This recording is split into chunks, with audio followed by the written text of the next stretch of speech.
Hello, everyone. Welcome to today's Farm Country Update. I'm Farm Journal editor Clinton Griffiths. I sure appreciate you all being here and being part of this great conversation where we're really going to dig into some of the research and the truths around engaging with that next gen group of farmers as they really try to work their way into this industry. Many of them taking on more decision making, more influence and more responsibility on those operations. Now, just a bit of level setting here. We will have and will take questions along the way. So if you have questions, please feel free to send them over in the chat. And then we will answer those either throughout the conversation or we'll save some for the end. But please feel free to raise your hand, interject, and just put those questions in the chat as we go. We'll try to get to them as we can. And if there's something that we cover that you would like us to go back to and talk about a little more, please feel free to mention that as well. Before we get too far into it, let me introduce our guests today that will be sharing information with us. First of all, we have Ben Gist, who is also with Farm Journal. We'll be sharing some research on next-gen farmers, and Elaine Fraze, who is an expert in farm family transitions, and she has many books and podcasts about this entire I want to say job around transitioning the family operation to the next generation. It's a big task and so much to cover. Ben, before we get too far along, why don't you jump in and just kind of level set with us some of the research that Farm Journal has done, what you found, and step us through the information that we're excited to share today. Yeah, happy to. So, Susan, if you want to go to the next slide. Before we dive into the research, I just want to set the stage a little bit. And well, I shared this slide at the beginning of the Smart Farming Farm Country Update as well. And this is an intentionally blurry slide that's meant to sort of put you in the mind of a producer today. And so you have these outside forces that they're working with or against, like changing market prices and consumer preferences and the way they farm changing, different commodity and climate smart programs, a changing demographic taking over, which is what we're covering today. But then also you have thousands of brands pushing out tens of thousands of different messages and products that are all trying to get the attention of what in reality is a very small group of people. And so as we think as marketers and for a lot of the folks on this call, the goal today is to give you insights about this next gen, both so you learn more about them and sort of the macro trends that are occurring, but also so that you can help communicate with them, push messages that will help your brand and your message break through to this unique group. And so with that, Susan, if you want to go to the next slide. So why next gen? So our intelligence group, it does supporting research and insights for these content pillars that our editorial teams cover each quarter. And so our second quarter was next gen. And so you see the stat that you have nearly 300 million acres, and that's across crops and pasture land, changing hands in the next 20 years. And so you have this acceleration and change of the farming demographics that's happening right now. So it's speeding up and it will only continue to speed up in the upcoming years. And we know editorially it's an important topic for our producers and our audience who read our articles, both for that next gen to be represented and covered and highlighted, but also for everyone else to better understand their needs. And ultimately, like I mentioned in the last slide, for our advertisers, how do you break through and talk to them in sort of a unique way that will resonate? And Ben, so what before, are, oh, Ben, good. before we move on too far, I want to ask Elaine just to kind of give us her definition because you work with so many families here. When you hear the term next gen, how do you define it as somebody that is helping people through this process? So I very much aligned with what Ben is saying. And in Canada, we have 190,000 farms that need to change hands over the next 10 years, or in different degrees of level of change. But the next generation can also be the 60-year-olds, folks. because we work with farm families all over North America where they're still being stymied by grandma or grandpa who's 80 or 85, which means mom and dad are 60, 65, which means the next gen is 40. And then you may even have a fourth generation. So next gen means to us the generation that is longing to get equity, clarity of expectations, and wants to find out by when are these timelines going to be set in place so that everybody has some degree of ownership and understanding of what their security looks like. And I know, Ben, from the research standpoint, you focused on a specific age demographic. Well, I'll let you continue now, but I want to get Elaine to weigh in a little bit because that term next gen can be a big one. Right. No, I'm glad you asked the question. And Elaine, you nailed it. To do the research, we had to sort of pick an age to define it. And so in the case here, the insights you'll see, it was 44 and under, so the under 45 group. And that was somewhat arbitrary. We debated internally sort of where to draw that line. But I don't want to get too far ahead of the trends that you'll see. But the way you defined it as the generation sort of waiting for that formal transition and ownership is really how I would define it, sort of zooming out. Mm-hmm. So, Susan, if you want to go to the next, actually, I'll call one other thing. The report was a big survey that we did of over 300 producers across dairy, livestock, and row crop. And they, again, were the 44 and under cohort. So you can go ahead to the next slide, Susan. So now let's dive in and see what the data actually said about the next gen producer. So there are sort of three key findings that we'll walk through, and each one of these has its own little section that'll follow. And the top takeaway, and Elaine really nailed it, and the one that sort of sets the stage for the other two findings, is that the farmers lead without succession plans, these next gen farmers. And there really should be the word lead should really be bolded in green here as well, because that's the key word. The data shows them leading the farms, and yet without that formal succession plan or ownership having taken place. The second key finding is that in the absence of the formal ownership and succession plans underway, they sort of lack the agency and the financial ability and maybe even simply just the balance sheet to invest in areas that they would like to, and technology is an example of that, and we'll get to that in a moment. And then lastly, one that was a little surprising for me, at least at first glance, is what appears to be, and we'll dive into some of the reasons why, in general, sort of a reluctance towards sustainable practices, or at least not that group, that change agent group that we may have expected of the younger generation, or I may have thought going into this. So Susan, if you go to the next slide, we'll dive into the first key finding. So this was a question we asked in the survey, and it asked how involved they were and sort of to what degree across several different key operational decisions on their farm. And you'll see that close to half or over half of the respondents reported leading these key decisions across every category except succession planning, which is not surprising. That's something typically sort of managed by the older generation. But what we see here is that again, these are leaders and really the ones leading and making the important decisions on this farm. I want to pause here. Elaine, is there anything surprising or aligning with your background?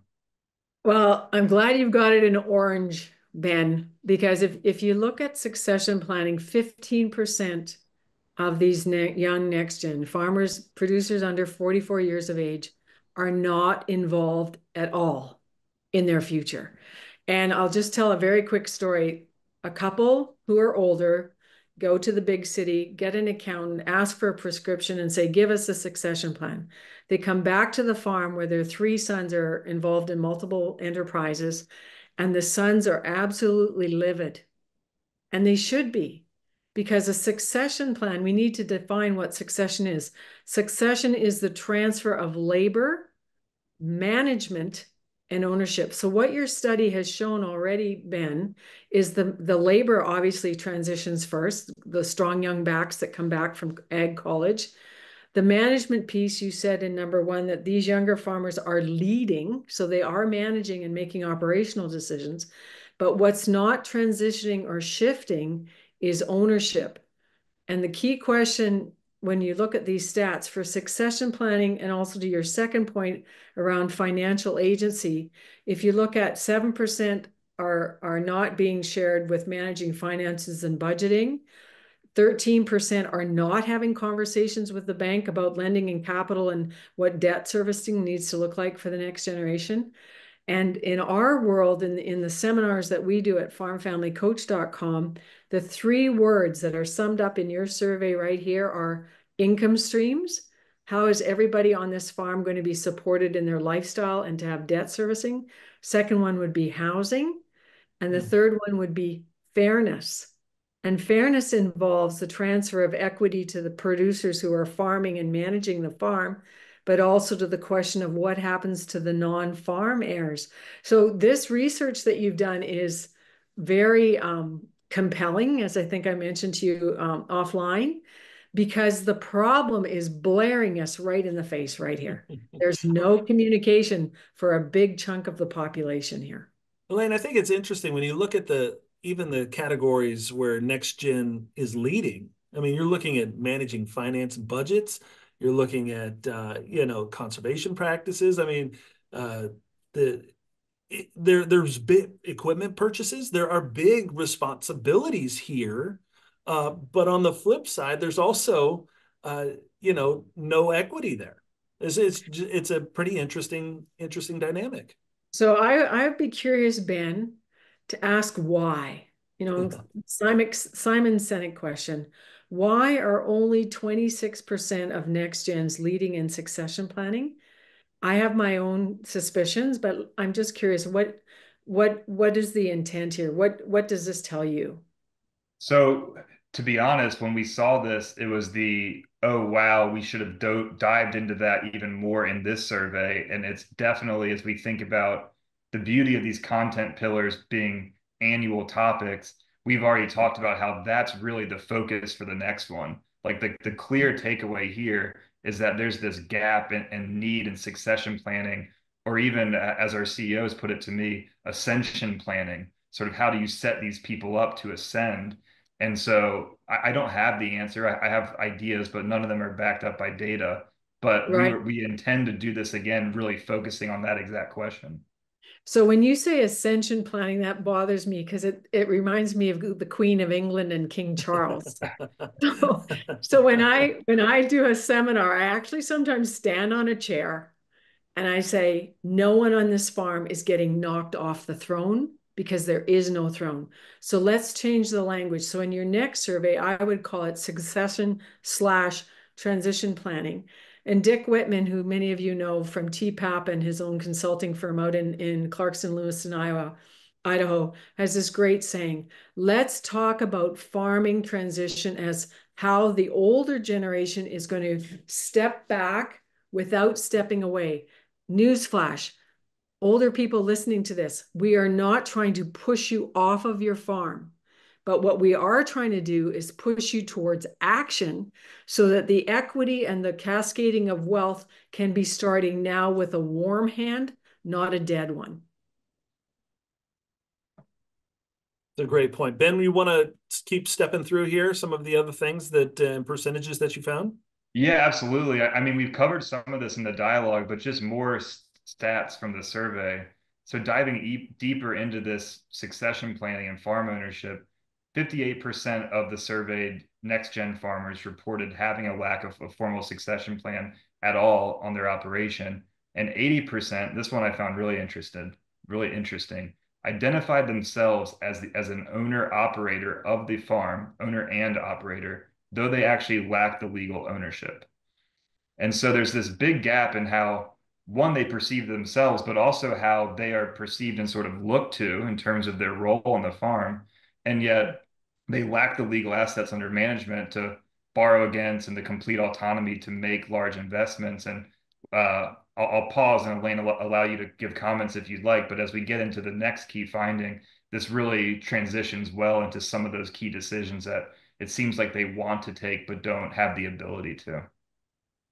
Well, and also it's a definition of language again, Ben, because when you say lack a formal succession plan, our family is a 5,000 acre certified seed business in southwestern Manitoba, Canada. Our son is 35. He already owns part of the business. He owns the certified seed business and cleaning company.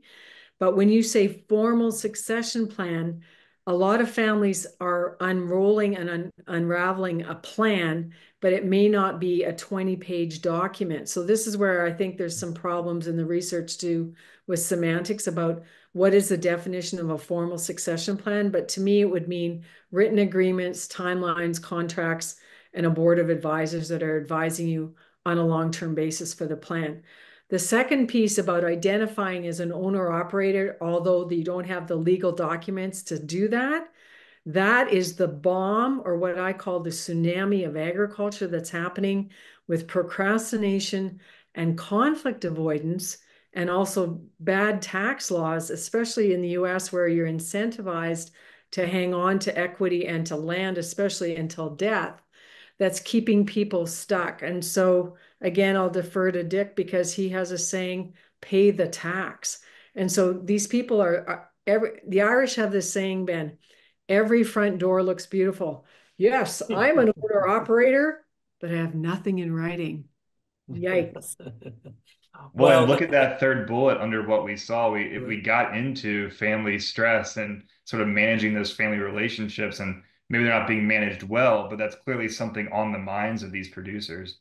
And I think, Elaine, let's save a little bit of that conversation toward the end, because I think, that is a big topic that we can really start to unfurl and really unravel. And it's an important part of this whole conversation. So we'll keep going through the numbers here. And folks, remember, if you have a question, there's a Q&A tab down here. Click on that, drop us a question, and we'll try to answer them as we go, or put them in the queue. We'll answer them toward the end here. Flowing into our second key finding, then, this is around technology. And so we asked the next gen producers the top future trends that they're preparing for. And you'll see that advanced technology, including AI, was the second most common answer. But then when we asked what they saw as the greatest opportunity to increase profitability today, they were 3 times less likely to say that investing in technology would accomplish that goal, and that's 3 times less likely compared to the belief that it's something critical for the future. And so what you see is this gap in what the young producers want to do or view as important versus what they feel capable in doing. And in fact, if you go to the next slide, Susan, I've got one more visual to help reinforce this. So this is now looking at the attitudes towards technology, again, comparing that next gen to the 45 and older group. And you'll see that the next gen is significantly more comfortable with tech in their daily lives. They're more interested in new technology. They're more likely to promote new technology than the older generation, but they benchmark as the same in terms of their enthusiasm for buying the new technology. And so again, just seeing both from an attitude standpoint and from a where do you sort of see the future going and what can you do today, you have this mirrored trend and this gap in their desires and their ability. And we believe that that's probably largely due to the financial situation that they have via succession planning and transfer of assets. I wonder, and Elaine, I know you work across generations here. I wonder if there's a conversation in just the way generations perceive some of this, right? So if it's, a younger generation may be a little bit less likely to jump out on the bleeding edge of technology because they've lived with it their entire lives, and they know, hey, there's going to be another generation of the iPhone in 8 months, and I'll just wait for that one. And you know what I mean? So I wonder if maybe there's not just some perceptions in the way that they view some of these tools that go along with the financial pressure of saying, well, I don't really have the purse strings to make that decision yet. So we'll just work with what we have. Well, I'm a home economist by degree, and I started my career as what you would call an extension county agent. And we had this definition of early adapters, right? So I come from a family of early adapters, but also I think, Ben, in your research, the key word at the top here is financial pressure. So if there's working capital if there's also a culture in the family to try new things, but in a small way first. So let's experiment, let's train, let's learn, let's have a business plan. And I've got two guys out here right now in my yard putting on an extension on an irrigation pivot. Now that irrigation pivot is brand new to our farm as of the last couple of years, and this is the extension going on today. But the reason that pivot is there is because we're not planning on buying more land. We want to increase the profitability of the assets we already have. But that's because old guy, who's my husband at 67, young guy who's next gen, my son, 35, are both in alignment with the why of what they're doing with these technology decisions. And I think, Ben, that's what's interesting to me is what you're saying, that their attitude is keen to embrace technology, but I think you used the word agency before, and that's why financial transparency and financial literacy between and all of the generations is so important, because it's that data, it's the working capital, it's the understanding, can we afford to test and experiment and train this and do this? And also the culture, because my husband is an early adapter and says, sure, Ian, let's try this, see how it works. Where the next guy down the road says, hey, folks, it's my way or the highway. And that's the way it's going to be. Yeah, that's right. That's exactly right. Ben, well, we'll let you move on to your next finding here. Great. Yeah. So this is the last one. So we'll wrap this section in a moment. But the third key finding is around sustainability. And again, this is comparing their attitudes towards the topic across a few themes to that above 45 population. And you'll see that they're actually less likely to engage in environmental advocacy or make purchases influenced by the environment. And that's the case despite the fact that you see on the far left block that they have the same level of awareness and interest in the topic. And so, like, this would again be a great topic to dive deeper in a future survey. But what I took away is almost like a hierarchy of needs situation where without the foundation taken care of and feeling like you have a solid base that you are in control of and own, it's hard to do what might seem like higher order or less necessary, even if that's not actually true. And you could debate that. But if it feels like it's something you could put off or not put attention towards, you might be likely to do that. And so when I went into this, I thought the far two right boxes might be dark green and arrows pointing up. So we had to sort of take a step back and think about why that might be. Elaine, does this surprise you? No, but I had a very interesting experience on September 11th with World Wildlife Fund and their RSVP conference with ranchers in Spearfish, South Dakota. And it was amazing. And it was a beautiful day because I learned all about beaver dams and putting up beaver dams to create the creeks again and get more water flowing in a sustainable way. And so I agree with Ben that he was a bit surprised. I think that people are willing to do things that's going to improve their land and improve their bottom line. But again, it gets back to me in terms of finances is, as Ben said, these next gen young farmers don't have the foundation of equity that they need or security that they need to be able to go to a lender and say, hey, I have this great business idea. I want to do this to increase the profitability of my land. I want to do some special projects, but they don't have the agency to do that because they don't have stuff to leverage, because they don't have disposable debt servicing capacity. Well, in fact, Susan, if you want to go to the next slide, you just segued perfectly, Elaine. Oh, back up one. This just gets into examples of exactly what that conversation might look like, where these are different sort of sustainable ventures that one might get into. And again, the percentage of people saying these were something that they were considering in the sort of short to immediate term were quite low. And I think you outlined a pretty good hypothesis as to why that might be. And I think it's interesting because we've talked a lot about, you know, considering carbon as a way to diversify the business. We've talked a lot about, there's been a lot of push for sustainable energy as a way to diversify. And so it's not like they aren't aware of these options. I don't think out in farm country for a lot of families, it's the fact of, how does that fit into the operation here in a real world way that we can make it part of the day-to-day operation. Elaine, we have a question here, and I think it's a good one. Let's stay on this slide a little bit longer, Ben. We might have some more questions regarding it. Gabrielle's asking, she's interested in the disparity of leadership and training capacity in next gen.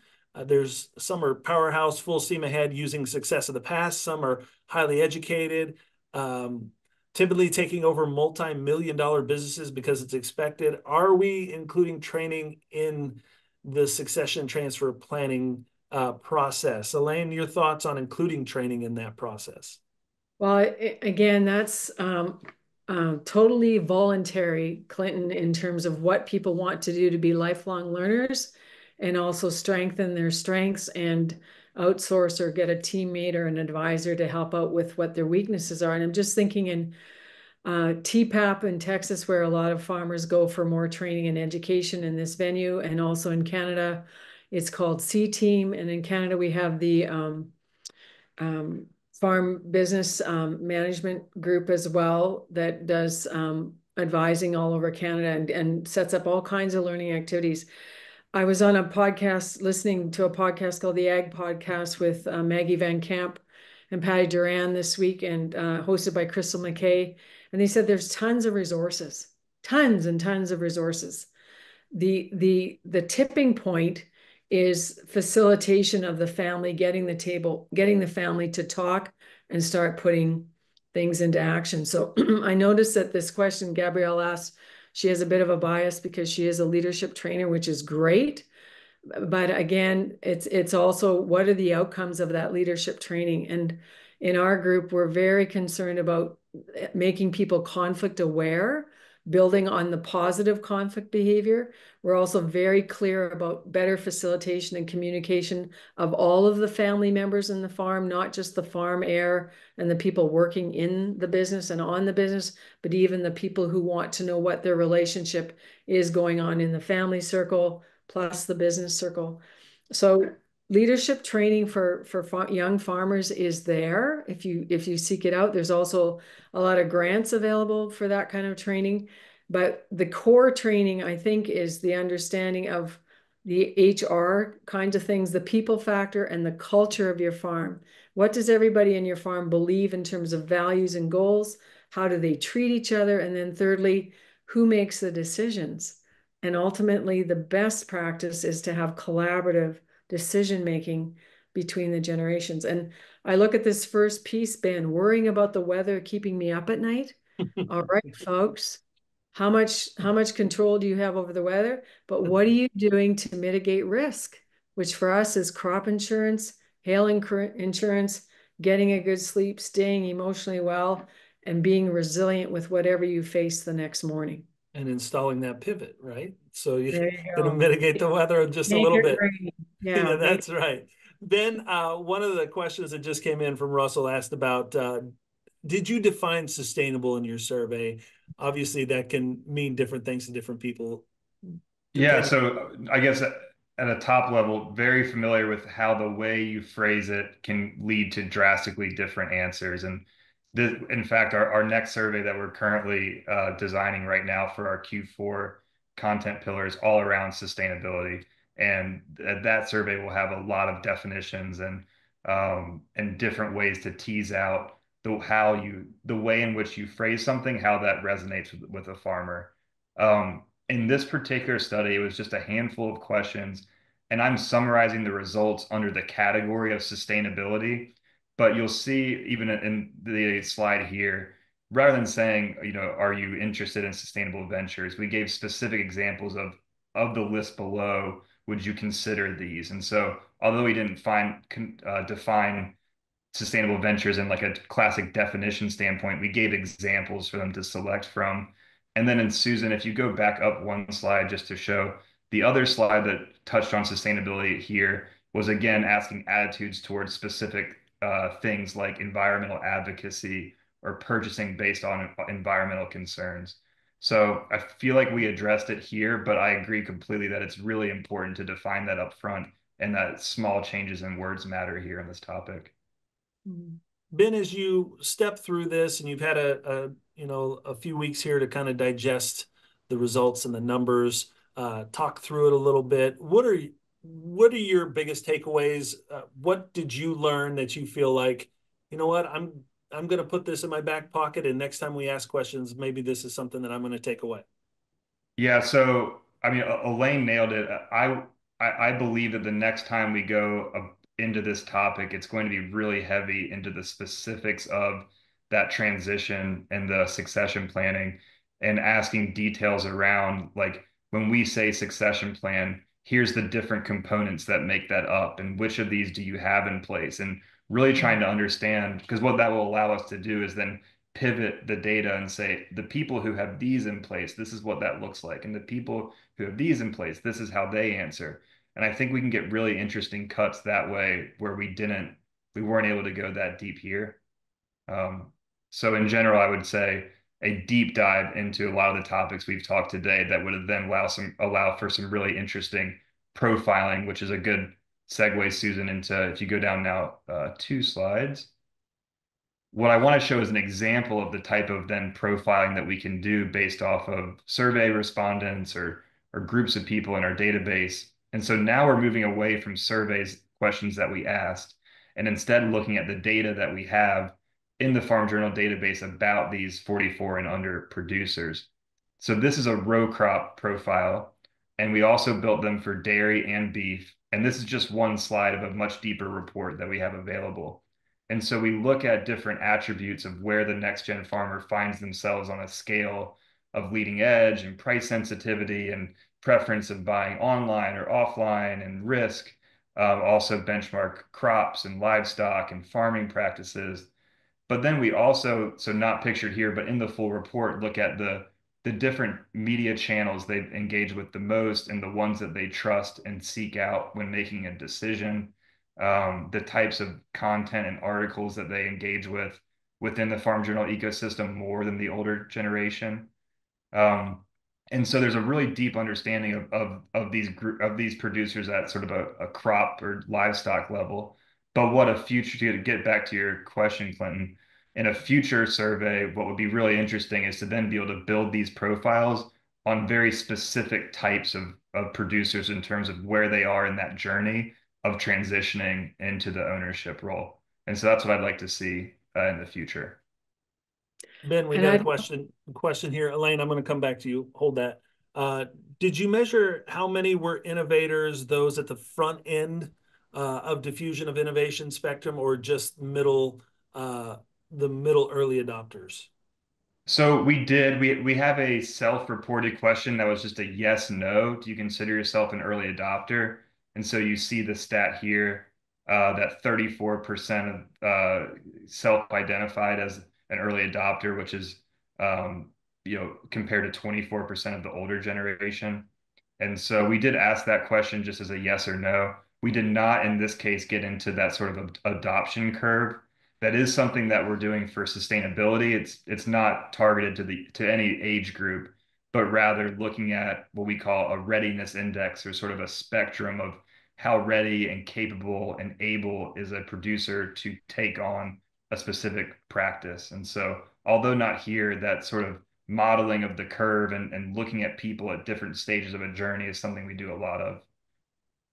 Elaine, jump in. I'm sorry, I cut you off well, there. that's totally fine. The Yeah. only thing I'd love to add to the attributes list, Ben, is their conflict dynamic profile, which is an assessment that our team uses.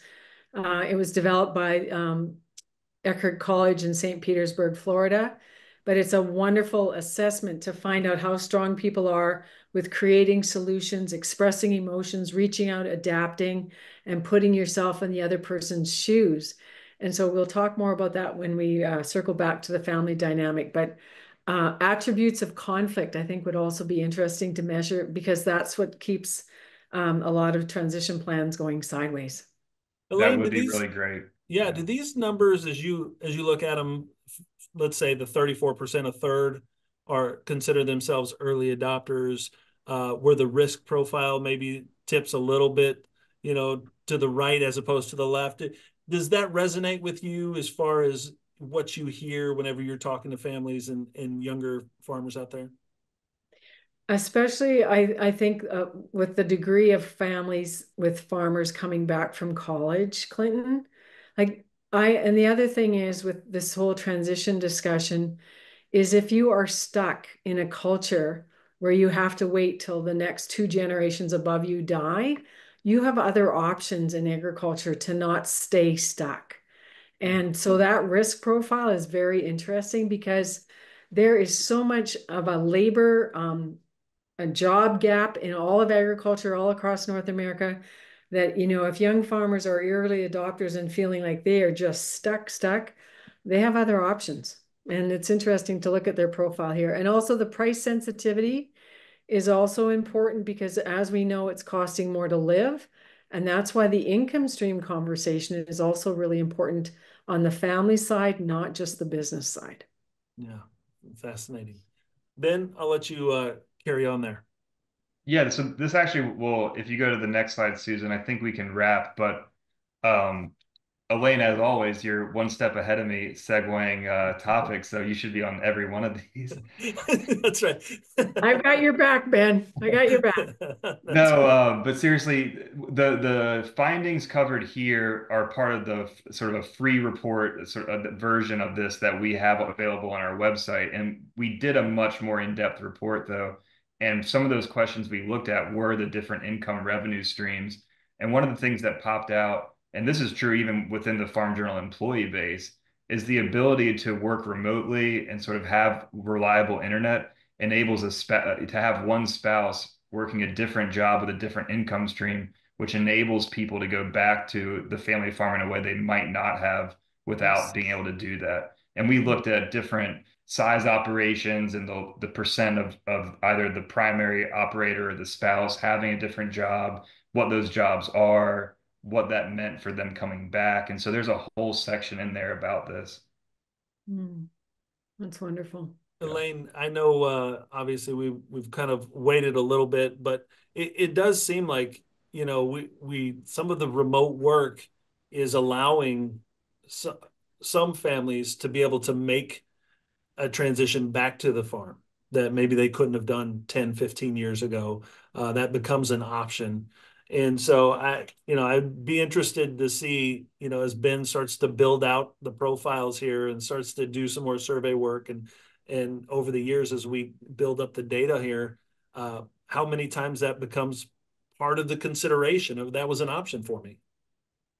As long as there's really strong Wi-Fi, you're golden, right? That's right.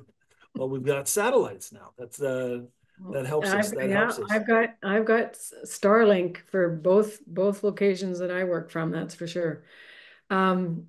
So is this report been available to anybody who just goes on the farmjournal.com website?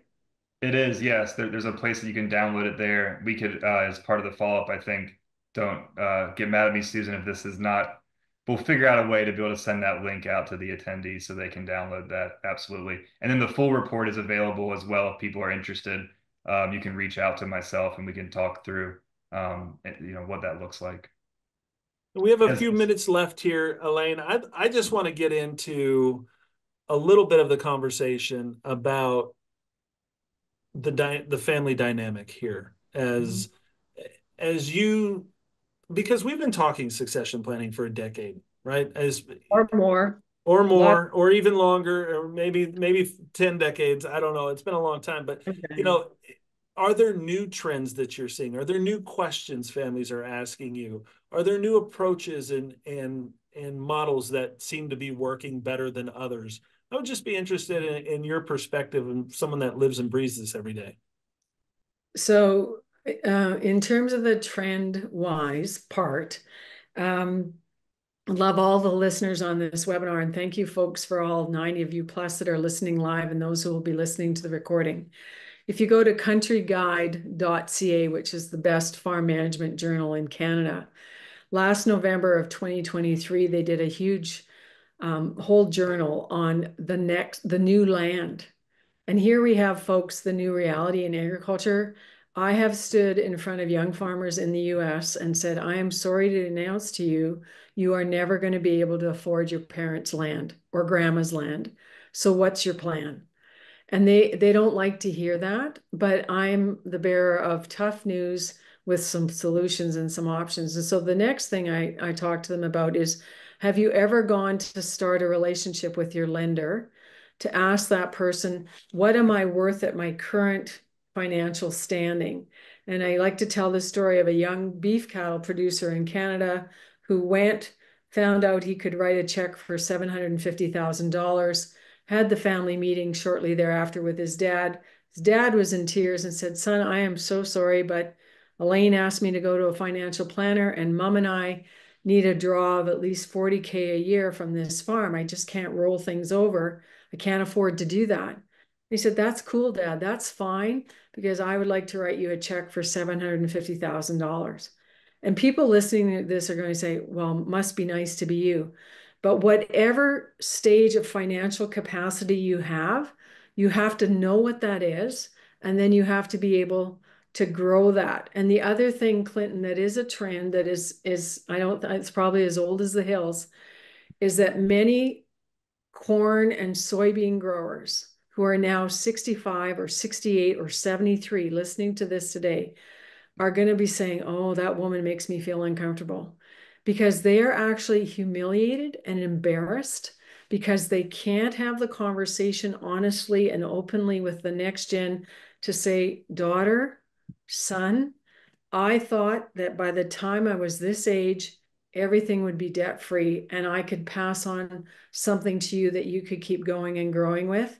But I regret to inform you that mom and I have very little personal wealth, and we're going to have to keep drawing from this farm for several years. Are you okay with that? And so that's the work of a tax specialist in Alberta. His name's Merle Good, a very intelligent, well-respected consultant. And basically, all you have to do is draw a line down the middle of the page. And on the left-hand side, I want you to write, what is the value of your farm, your entire farm? Let's pick a number, 20 million. And then I want you to look at the right-hand side of the page and draw a piggy bank or a cloud. And I want you to write personal wealth bubble. What's the value in there? And I just did this on September 11th with my audience. 50,000, 400,000. Not very much. And in a financial planning world, they want that number on your personal wealth side to be at least 2 million, because a 4% return of 2 million is 80 grand. And wouldn't you know, Clinton, according to Farm Credit in the US, in South Dakota, and in the I-states where you live, the average farm family of four needs around $84,000 US. And Dr. David Cole always used to say, whatever the price of a brand new Corvette is, which might be 95K US, that's what a farm family needs to live. And you see, that's what people aren't doing. They aren't looking at the basics, which is called money, which is called capacity, which is called debt servicing, which is called buying diapers, in order to have everybody in the family secure and happy about what their baseline is to look at growth for the future. Does that make sense? No, yeah, absolutely. It does. And it's these are hard realities, right? And the conversations are hard to have. I know, we've done the Leave a Legacy program here for a lot of years at Farm Journal, and many times a lot of the just starting is the biggest hurdle. Just having that initial heart-to-heart conversation and open communication is the biggest hurdle. How do you start that, Elaine? What's the easiest way? So one of the easiest ways that's going to sound really old school to these under 40 farmers is I want you to sit down with a good cup of coffee after harvest is done, because American harvest is a different timeline than Canadian harvest, whatever. I had a young woman from Iowa who saw my TikTok video, and we had a discovery call, and she said, Elaine, I want to come back to the farm. My dad is 70. I need to live on the main yard. And she said, what do I do? I said, well, have you tried writing a letter? So the power of a letter, Clinton, is it gets the next gen younger farmer to be clear about showing appreciation to the parents and the grandparents.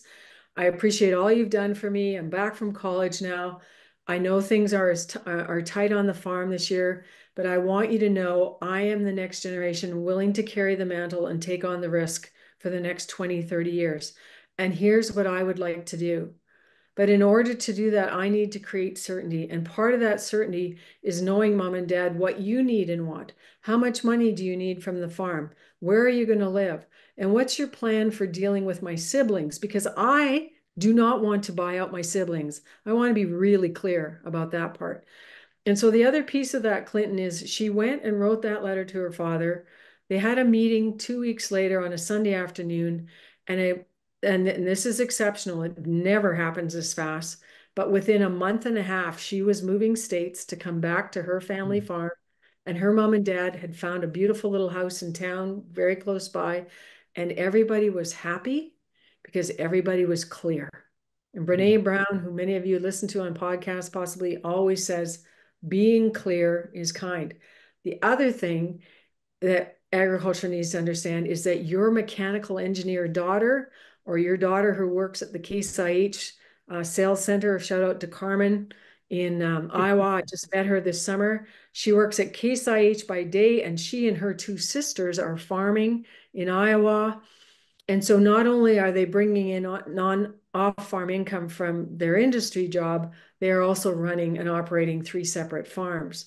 And so all of this to say that these people have capacity, but if you have a sibling who's non-farm, are you making the assumption that they want a quarter of the farm? And that's when you need to come to the table and say, I'm just curious, Clinton, you've been working at Farm Journal all these years, but what do you expect as an inheritance from this farm? And then Clinton, you get to tell me, because your parents are not paranoid, they're afraid to ask you that question, but they might be really happy with your answer, which might be, well taken care of, Dad, got a great financial plan, just want you and mom to enjoy the fruit of your hand and the labor of your 40 years. Please take care of yourself first. Anything left over in your estate is a bonus. Yeah. And then the next person in the audience says, can I adopt Clinton, please? Yeah, that's right. That's right. That's exactly right. Well, we have time for one more question if there is one. But if not, then we'll go ahead and wrap things up. Ben, while we wait and see if there's another question, your next steps, your big takeaway from the conversation today, what do you think? Well, I've gotten good feedback. I was even just responding to one because I didn't think we'd have time here. It's not really a question, more just a recommendation of areas to dive deeper into for the next report. And one of the things that's exciting to me is we touch on a lot of the themes that are being talked about, whether it's sustainability, that's a whole separate section coming soon. And I'm getting a question now about technology and better understanding, well, what pieces of technology and why? And that's our Q1 report around smart farming. And so this one is all about next gen, but next gen's a weird one where it's really about everything impacting this age group, whereas everything else we do is topic specific. And so I'm excited to see one, can we turn this one into more of a succession planning and really dive into that topic versus kind of broad themes of next gen that we might actually be able to address in some of these more targeted content beachheads. And so next gen will always be really important. It's an important topic for our audience and for editorial. And I'm just excited to see how we can get insights all year about this group to help fuel that. Great stuff, Ben. Really appreciate it. Thank you for sharing the insights and the work you've done already. Elaine, take us home. Give us one thing to think about as we head out today. So I have one of my books is on Audible called Building Your Farm Legacy. And what I'd like people to take out is conflict avoidance and procrastination is killing agriculture. Talk does not cook rice. You have to act. So if there's been one nugget from this webinar today, what's the one thing you as a young farmer, older farmer are going to do to get clarity and stop making assumptions about what everybody else in your family thinks, feels, needs, and wants? And it's only a conversation away, and you don't have to do it by yourself. So we're here at farmfamilycoach.com to help you do facilitated conversations that is conflict aware. And again, I mentioned earlier that conflict dynamic profile that I'd like Ben to put on his profile, because when you do conflict well, your world is going to be so much better and unstoppable in all of the changes that are going to continually come in this path that we call succession. So it's been a pleasure to meet you, Ben, and really admire and honor the research that you've done, and there's more to come. All right. Well, thank you, Elaine. Really appreciate your insights as always. Thank you for bringing us home and taking us home. We want to thank everyone that was able to join us for our Farm Country Update today about next gen producers here. We will have another Farm Country Update coming up later this month, so make sure you keep an eye out for it. You can do that by going over to farmjournal.com. From all of us here, we want to say thank you and hope you all have a wonderful day.